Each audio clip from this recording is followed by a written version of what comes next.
Good morning and welcome to this unit. My name is Madam Victoria and I'll take you through the unit. This unit title is Leadership in Israel. In this unit, basically we learn about leadership in Israel.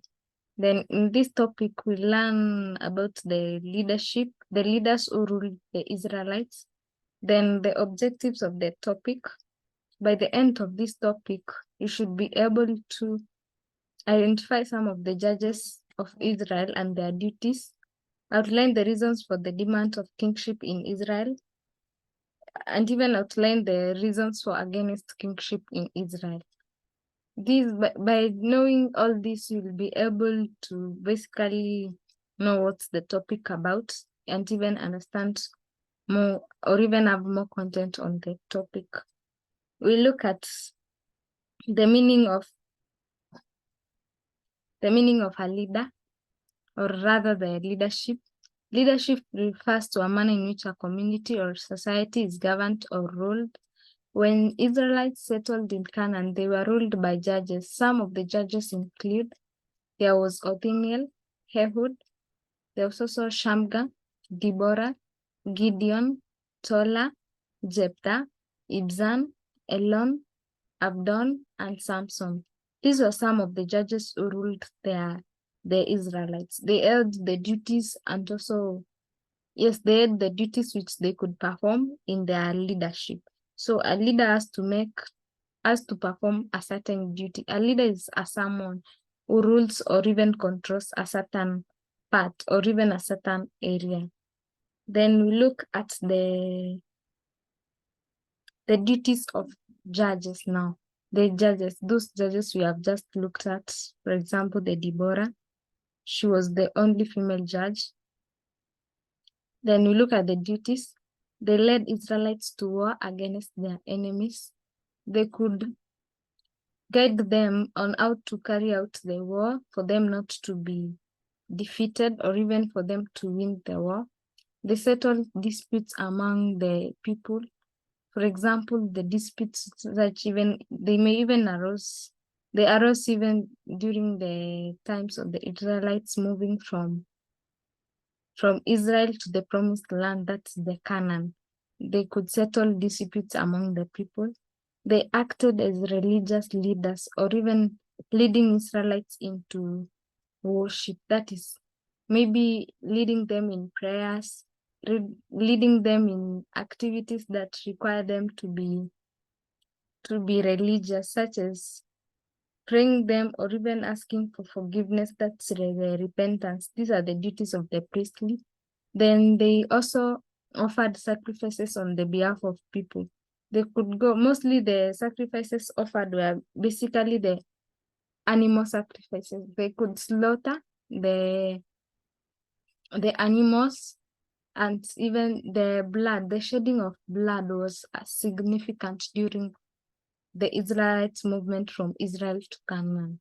The shedding of blood was more significant. So when they burnt a sacrifice to God, they burnt a sacrifice which had no blemish. They burnt only pure animals, which may be a white pure animal with no blemish. Some of the judges, they acted as God's prophets. They could be sent or even given a message by God that they could foretell on what's coming to the people. For example, Prophet Samuel wants the people on the reasons against the kingship, or rather when they wanted the king, he told them that God would not listen to them when they cried to him if they wanted a king. Then they anointed kings. For example, Samuel anointed King David and also King Saul. For them to be anointed or even to rule the people, they needed a king for their guidance. We look at the reasons for demand of kingship. Why now the Israelites demanded a king for them? Samuel had become old and he was unable to rule. When someone ages, his or her duties, they become diminished.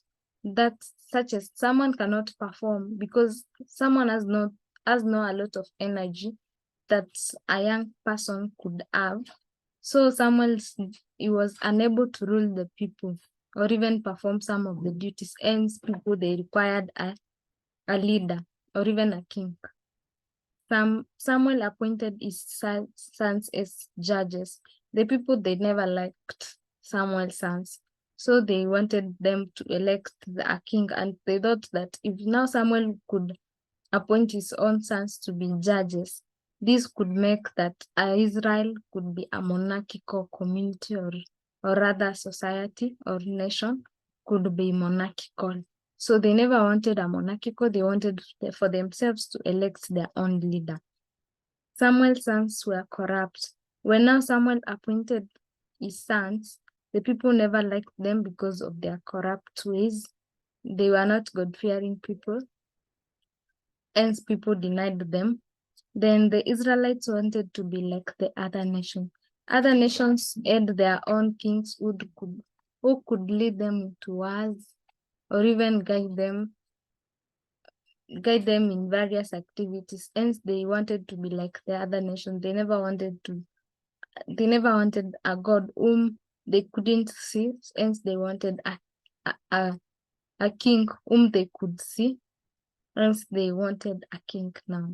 They wanted a king who could lead them to war against their enemies. For example, a king who could lead them in fighting the wilderness or even the desert communities which attacked them when they were traveling from Israel to Canaan. That's the promised land.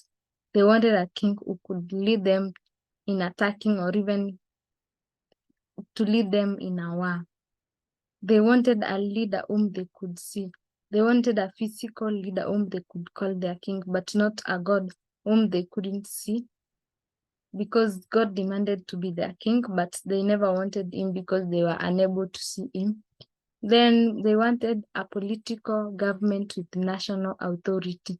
They wanted to make their own rules and even their own laws for them to lead a community.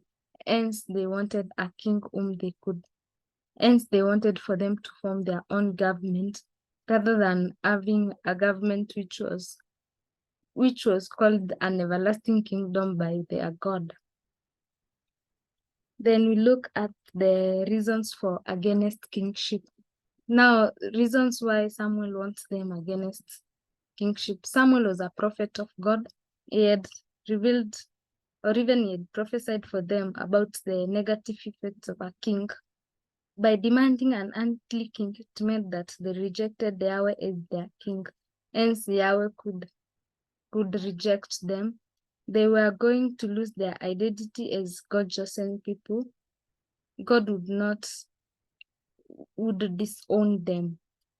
The leaders could be appointed or going to lack leadership qualities. For example, they could be corrupt, or rather the leaders would not be good leaders. The king would oppress them in slavery or even the forced labor. For example, Solomon forced the people to work for them or even engaged in forced labor. Some of their sons would be recruited to serve soldiers in the army. Hence, their sons could be killed during wars, and this could lead to shedding of blood. Then the king would introduce forced labor. For example, King Solomon introduced forced labor. Their daughters would work for their wives' sons and for the royal house in Jin. For example, now Solomon hired people to work for his wives. He had so many wives. The king would take their lands and good vineyards. For example, now King Ahab took Naboth's vineyard. At times, they could cry to God, but God would not listen to them because God had already rejected them and they could not be his people. Thank you for the class. Thank you for listening.